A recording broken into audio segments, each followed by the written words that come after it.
So basically, I just went through the syllabus and looked at what were like the learning outcomes that we're supposed to go through.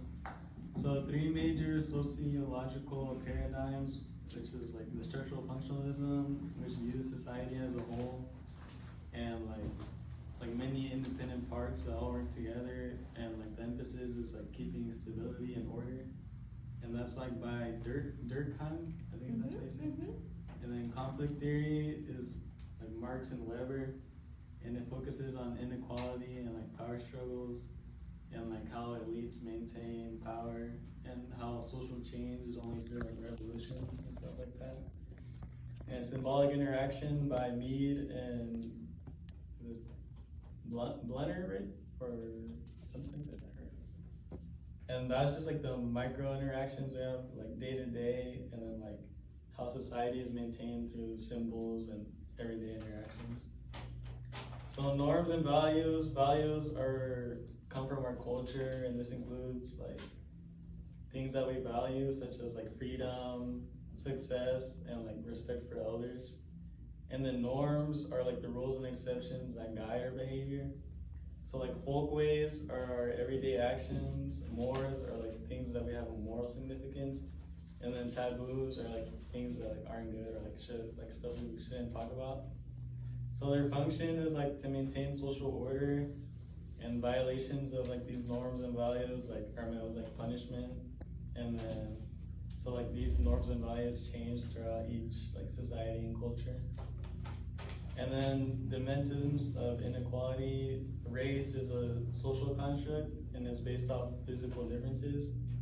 So like this stuff continues today, like when we see like in housing or even in education, where like you might be given different opportunities based off your race. And then class is based off economic and social position, and then it's also based off like how much education you have.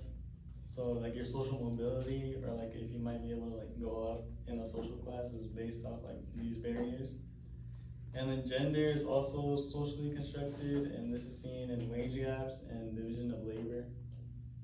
And then so this plays into things like ethnocentrism, so like these like division of labor and stuff like that is different like in each culture. And then I wanted to talk about how race is something that's socially constructed, while ethnicity is like a shared cultural beliefs, so it's something different. And then deviance, from a sociological perspective, this is just behavior that defies like social norms.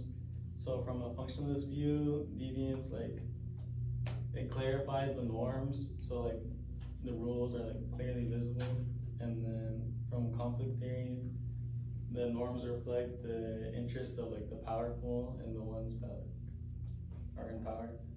And then deviance reinforces inequality by like putting other behaviors down.